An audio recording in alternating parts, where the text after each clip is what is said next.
Assalamualaikum warahmatullahi wabarakatuh dan selamat sore. Perkenalkan, nama saya Abdul Ghani. Saya di sini sebagai dosen pengampu mata kuliah limnologi.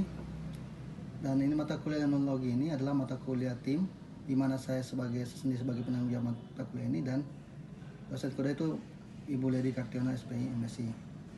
Mata kuliah limnologi adalah mata kuliah wajib program studi, di mana mata kuliah ini yaitu dengan bobot 3 SKS, di mana satu SKS yaitu praktikum. Mata kuliah limnologi yaitu mata kuliah yang diampu pada semester 3 atau semester ganjil. Adapun yang jadi capaian pembelajaran lulusan yaitu pada mata kuliah limnologi itu: 1. Mampu menerapkan pemikiran logis, kritis, sistematis, dan inovatif dalam konteks pengembangan atau implementasi ilmu pengetahuan dan teknologi yang memperhatikan dan menerapkan nilai humaniora yang sesuai dengan bidang keahlian. Kedua, mampu menunjukkan kinerja mandiri bermutu terukur.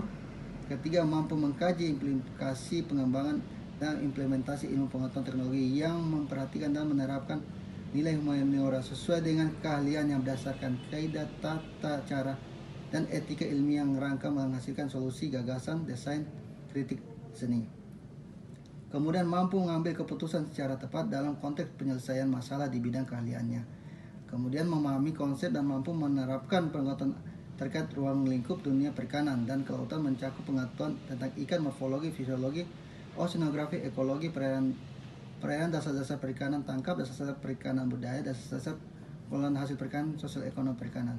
Kemudian mampu mengidentifikasi, menganalisis, menginterpretasikan, memonitor, dan mengevaluasi manajemen aquaculture dan berperan aktif memberi solusi terhadap kendala dalam kegiatan operasional aquaculture. Kemudian mampu melakukan pemilihan lokasi, site selection, dalam penentuan kelayakan lokasi aquaculture.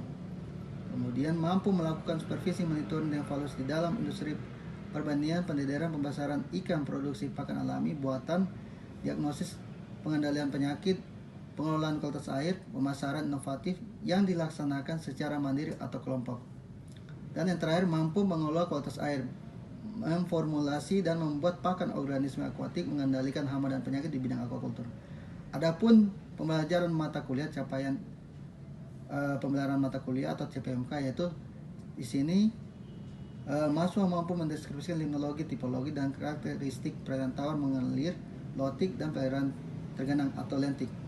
Dan mahasiswa mampu menjelaskan paleolimnologi, asal kejadian dan morfologi perairan tawar, zonasi, stratifikasi, dan klasifikasi.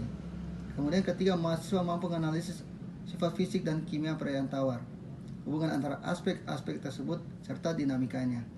Kemudian mahasiswa mampu menjelaskan pola-pola biotik dan danau. Kemudian mahasiswa mampu menjelaskan danau dan sungai Sulawesi. Kemudian mahasiswa mampu menganalisis kaitan limnologi dengan pemanfaatan sumber daya perairan tawar. Dan untuk materi yang kami bawakan selama 16 kali pertemuan, yaitu adapun materi-materinya itu: 1. Kontrak perkuliahan. Kemudian di situ ada masuk terkait pengantar limnologi, di mana kita membahas terkait studi limnologi dan ruang lingkupnya, kemudian kedudukan limnologi di antara ilmu-ilmu lain. Kemudian ada limnologi di antara ilmu-ilmu lain. Di situ ada kita berbicara terkait jenis-jenis perairan tawar, kemudian karakteristik perairan mengalir atau lotik, dan perairan tergenang atau lentik. Kemudian ada menjelaskan jenis-jenis perairan tawar, menjelaskan karakteristik perairan mengalir atau lotik, dan perairan menggenang atau lentik. Di situ kita berbicara terkait jenis-jenis dan karakteristik perairan tawar. Adapun jenis perairan tawar itu bisa berbicara terkait jenis perairan tawar, kemudian karakteristik perairan mengalir atau lotik, kemudian karakteristik perairan tergenang atau lentik. Kemudian menjelaskan paleolimnologi, menjelaskan proses pembentukan perairan tawar. Adapun materinya itu paleolimnologi dan proses pembentukan perairan tawar, kemudian paleolimnologi, proses pembentukan perairan tawar. Kemudian menjelaskan morfologi perairan tawar. Adapun materinya itu morfologi zonasi perairan tawar, yaitu di mana kita berbicara terkait morfologi perairan tawar dan zonasi perairan tawar. Kemudian ada menjelaskan stratifikasi perairan tawar dan menjelaskan klasifikasi perairan tawar. Materinya itu stratifikasi dan klasifikasi perairan tawar. Satu, pengantar stratifikasi dan klasifikasi perairan tawar. Kedua, stratifikasi perairan berdasarkan suhu dan cahaya. Ketiga, proses mixing di perairan. Keempat, klasifikasi perairan tawar berdasarkan status trofik. Kemudian menjelaskan densitas dan vikositas dan dinamikanya di perairan tawar. Menjelaskan tegangan permukaan dan dinamikanya di perairan tawar. Menjelaskan kecerahan, kekeruan dan dinamikanya di perairan tawar. Menjelaskan retention time dan dinamikanya danau. Menjelaskan karbon dioksida dan oksigen terlarut dan dinamikanya di perairan tawar. Kemudian menjelaskan nitrogen, fosfor dan silikon serta dinamikanya di perairan tawar. Adapun materinya itu sifat-sifat fisika kimia, sifat-sifat fisik dan kimia perairan tawar dan dinamikanya. Satu, pengantar sifat fisik dan kimia perairan tawar. Dua, densitas dan viskositas dan dinamika perairan tawar. Ketiga, tegangan permukaan dan dinamika perairan tawar. Keempat, kecerahan dan kekuruan dan dinamika di perairan tawar. Kelima, retention time dan dinamika di danau. Keenam, karbon dioksida dan oksigen terlarut dan dinamika di perairan tawar. Ketujuh, nitrogen, fosfor dan silikon serta dinamika perairan tawar. Dan terakhir, 8, pH dan reduksi oksidasi dinamika perairan tawar. Adapun materi berikutnya itu satu, menjelaskan organisasi sungai, menjelaskan dinamika organisasi sungai dan menjelaskan arus energi sungai. Adapun materinya itu pola-pola biotik di sungai, di mana kita bicara terkait organisasi sungai, kemudian dinamika organisasi sungai, kemudian arus energi di sungai. Kemudian ada pola-pola biotik di danau, yaitu satu, kita bicara terkait organisasi danau. Dua, dinamika organisasi danau. Dan ketiga, arus energi di danau. Kemudian pada pertemuan selanjutnya, yaitu pertemuan ke-11 dan 12, menguraikan sejarah geologis Pulau Sulawesi, menguraikan danau-danau besar di Sulawesi, menguraikan tipe-tipe danau Sulawesi, menguraikan kekhasan, keragaman dan kedisiplinan flora dan fauna danau Sulawesi, menguraikan dinamika ekosistem danau-danau Sulawesi, menguraikan pemanfaatan danau-danau di Sulawesi. Adapun materinya itu danau-danau Sulawesi, sejarah geologi Pulau Sulawesi, danau-danau besar di Sulawesi, tipe-tipe danau Sulawesi, kekhasan, keragaman dan diversitas flora dan perairan tawar di Sulawesi, kemudian dinamika ekosistem danau-danau Sulawesi, pemanfaatan danau-danau Sulawesi. Dalam hal ini kita mencoba untuk danau-danau yang ada di bagian Sulawesi Tengah. Kemudian menguraikan sungai-sungai besar di Sulawesi, menguraikan tipe-tipe sungai di Sulawesi, menguraikan kekhasan, keragaman dan diversitas flora dan fauna sungai di Sulawesi, menguraikan dinamikanya. Adapun materi-materi sungai-sungai Sulawesi itu meliputi sungai-sungai besar di Sulawesi, tipe-tipe sungai di Sulawesi, kekhasan, keragaman dan endemisitas flora dan fauna di sungai-sungai di Sulawesi, kemudian dinamika ekosistem sungai-sungai di Sulawesi dan pemanfaatan sungai-sungai di Sulawesi. Kemudian menganalisis pengelolaan pemanfaatan danau dan sungai besar di dunia, danau dan sungai besar di benua Afrika, Amerika dan Eropa dan Asia. Adapun limnologi, pengelolaan sumber daya perairan, kita berbicara terkait pengelolaan dan pemanfaatan danau sungai di Afrika, pengelolaan dan pemanfaatan danau dan sungai di Afrika, Amerika, pengelolaan dan pemanfaatan danau sungai di Eropa, dan pengelolaan dan pemanfaatan danau di Asia, serta pengelolaan dan pemanfaatan danau di Australia. Semua itu sebanyak 16 pertemuan dalam mata kuliah limnologi, dan itu sudah tercantum dalam rancangan pembelajaran semester yang kami buat. Untuk lebih jelasnya ke depan, saya mencoba memberikan materi terkait danau-danau terkait sejarah danau-danau yang ada di Sulawesi, dan saya situ memfokuskan pada danau-danau yang ada di Sulawesi Tengah dan keragaman endemisitas yang ada di Danau Sulawesi Tengah. Pada ini kita akan melanjutkan materi program kita, di mana kemarin mungkin sudah selesai dari pertemuan pertama sampai pertemuan ke-8 dari ini, yang mungkin sudah selesai juga meeting. Nanti kita sini bahkan kemarin kalau ini bukan pada saat bukan saat pandemi, mereka akan datang langsung melihat mereka akan tertarik.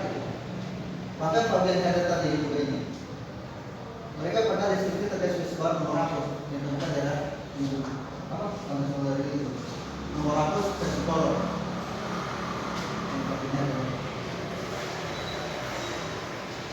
sebenarnya ada tertarik sekali ya presiden tadi. Makanya kami kemarin coba ngomongin mereka menolak waktu kita langsung melihat dia kami mau coba terkait festival tersebut. Jadi sekarang ini Sulawesi itu kita sampai tahun 2020 itu sekitar 74 festival yang ada. Kita temukan di danau di sungai. Kita di lokasi itu kemudian bagian ada beberapa jenis.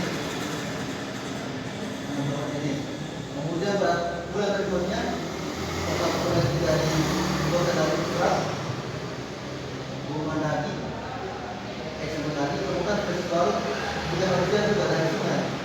Nah maka hujan 2020 eksis. Jadi kita 69 kan.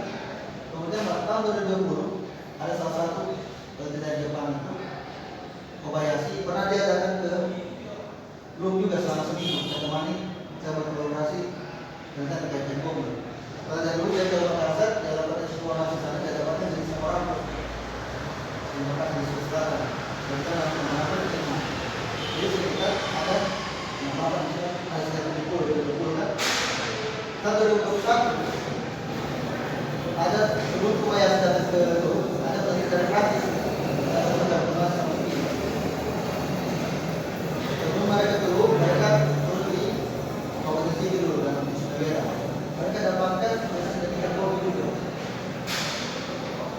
Kemudian didefinisikan publis tulisannya tahun 2008, jadi sekitar ada sekitar 70 besar kan, 8, kemudian 70 besar dari sana dan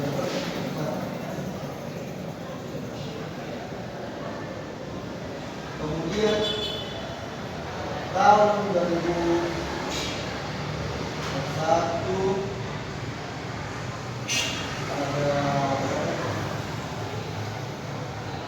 kemudian 2022 itu adalah ada organisasi baru yang ditemukan di daerah selatan dan nama organisasi mengenai antara ini tidak terlibat suara itu organisasi baru itu ditemukan di Kalimantan di Taman Nasional ini. Nah ini masih banyak sebenarnya dokumentasi yang kita buat. Kalau kalian mau kita terserah terserah mau mana supaya kayak kita. Nah kalau kita berbicara tentang budaya ini semua kita berbicara terkait dalam budaya kita. Sudah sampai sini ada pertanyaan?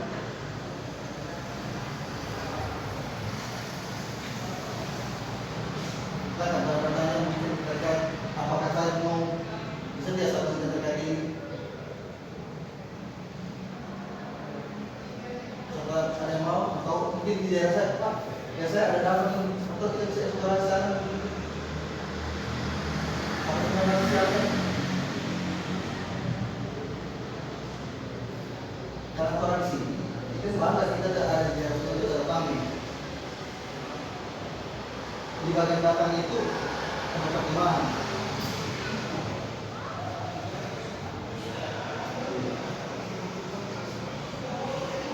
Kalau dia sekian Prancis.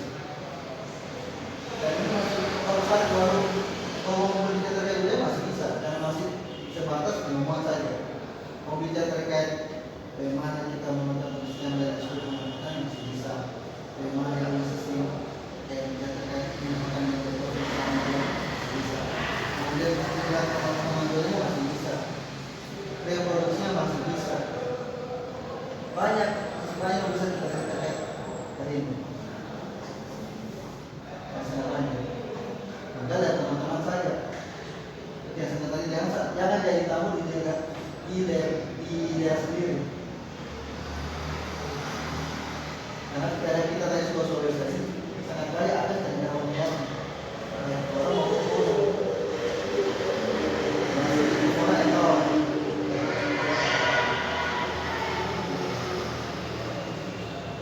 cuma dapat kembali.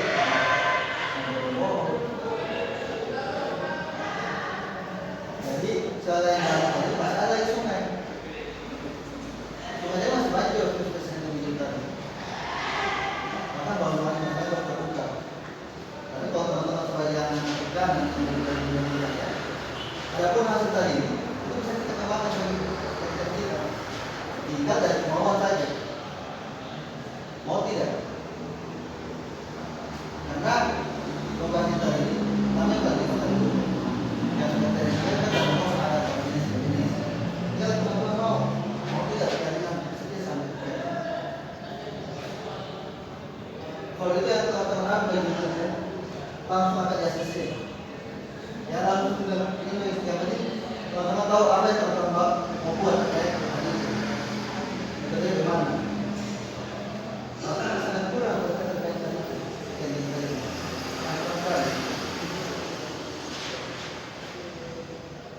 hanya orang dari luar yang mau bagaimana? Ternyata kalau dari depan dari dia memang gagal dan kemana? Dari kejadian kita.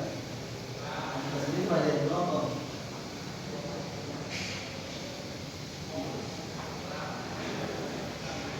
Jadi masih banyak cara untuk kita dari kemauan. Ini dari kemauan. Jadi kalau misalnya ada mau pas mau terkait dengan ayo sama-sama kasih bantu. Jadi sambil penelitian kita juga jalan-jalan juga. Iya. Jadi jangan jadikan penelitian tadi jadi beban. Anggap dia itu depresi. Itu depresi. Kalau kita jadikan beban itu, atau kita jadikan sebagai apa ya? Kemudian kita untuk apa ya? Untuk senang. Kalau sesuatu. Kemudian sampai sini tanggapannya.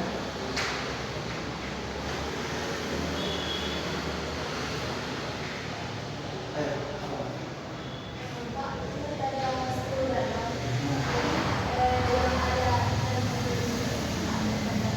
Untuk sekarang ini, kalau berdasarkan ada kami 2019, hari itu ada masa 3 dana 2019, 3 dana kita ngerti dan pos dan nanti. Setelah 2022 kemarin, jadi sudah ada dana, saya dapat limpahan dana penyimpanan yang dilakukan, jadi sekaligus dan kayak seperti ini. Jadi ada dari 10 dana itu ada 4 dana yang sudah dari koordinasi itu ada sesuatu. Tapi tidak menutup kemungkinan di 10 dana tadi dia memiliki ikan asli. Yang sudah ikan asli kan ikan yang ada di lokasi itu tanpa penanganan manusia.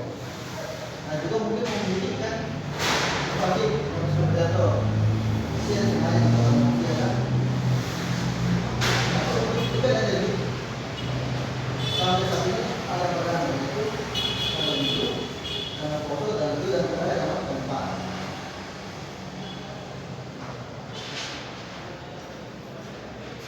Untuk dalam, terus lagi sini. Kemudian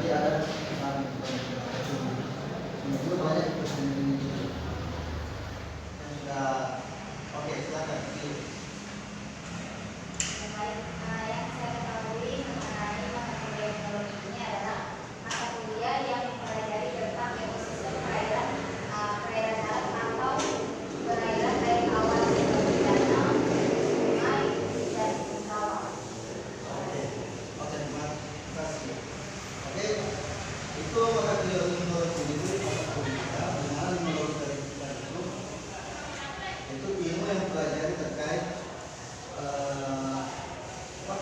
perairan air tawar, di mana itu meliputi danau, sungai, rawa, waduk, atau dan muara. Dan kita mempelajari terkait fauna yang ada di perairan tersebut.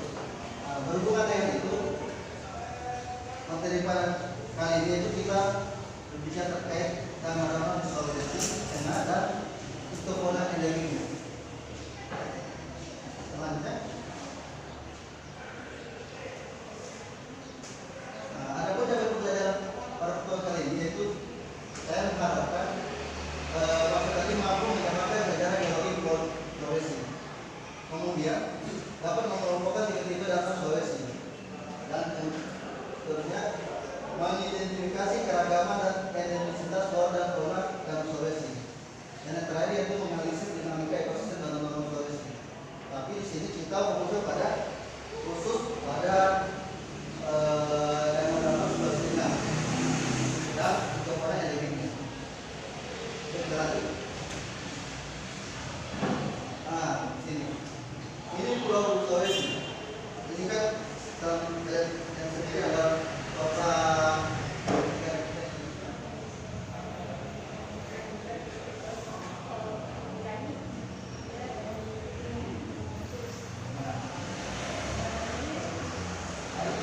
Ayo, ini ada. Dan teknologi apa? Danau yang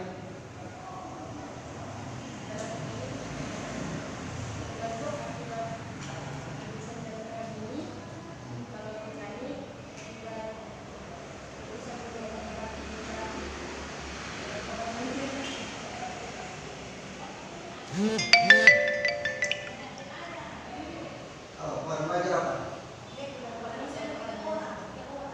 Sius, Inca,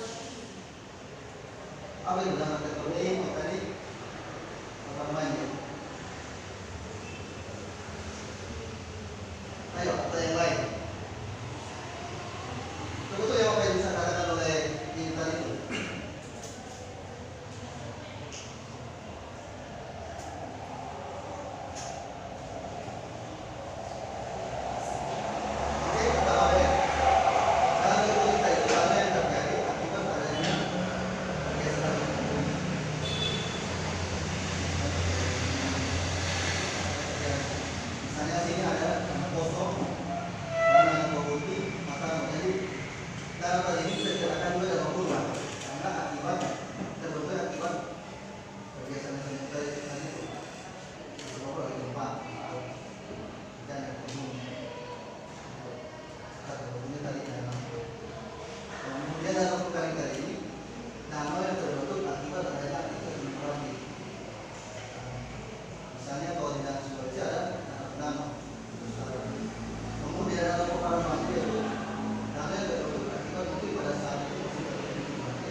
8 jam atau 4 jam, lihat dalam setelah mereka puasa itu dia berganti kan, mungkin ada 10 pasti kan, satu pasta itu ada 5.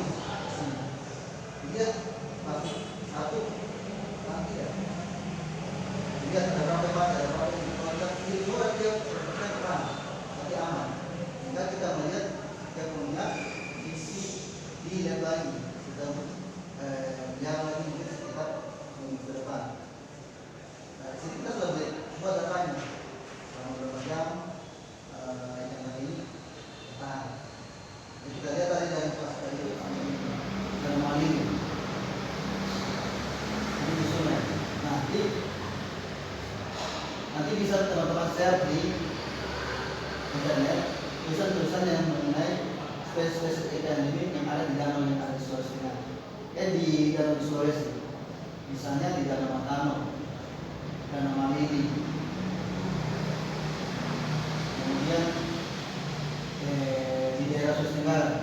Coba teman-teman bisa share nanti supaya nanti kita menjadi bahan diskusi kita ke depan. Bisa share ikan-ikan endemik yang ada di Sulawesi, baik di danau maupun di sungai. Nanti kita akan diskusikan ke depan. Dan harapan saya ke depan nanti teman-teman dari setiap orang ini, mungkin dari sungai yang lain, mungkin ada 1-2 orang yang tertarik juga ikan-ikan endemik tadi. Jangan teman-teman di daerah tersebut hanya orang tua yang datang menanti terkait kesulitan yang kita saja. Kita hanya jadi penonton. Jangan sampai terjadi begitu. Kalau kita jadi penonton di daerah kita, pasti banyak orang yang kayak seperti ini. Mereka yang deklarasi, orang saja cukup orang hanya sebatas mendengar dan mengutip apa yang mereka tulis. Berarti daerah kita. Sama tahu ada ke depan ada yang mau tarik dan kita terkait ini. Mari kita sama-sama kita terkait dengan ini tadi. Kasih banget. Di sini ada pertanyaan? Kalau saya ini, ya kan? Masih jelas? Nanti tinggal seperti yang saya tadi, nanti bisa share di jurnal terkait ikan-ikan endemik yang ada di danau Sulawesi, baik di danau maupun di sungai.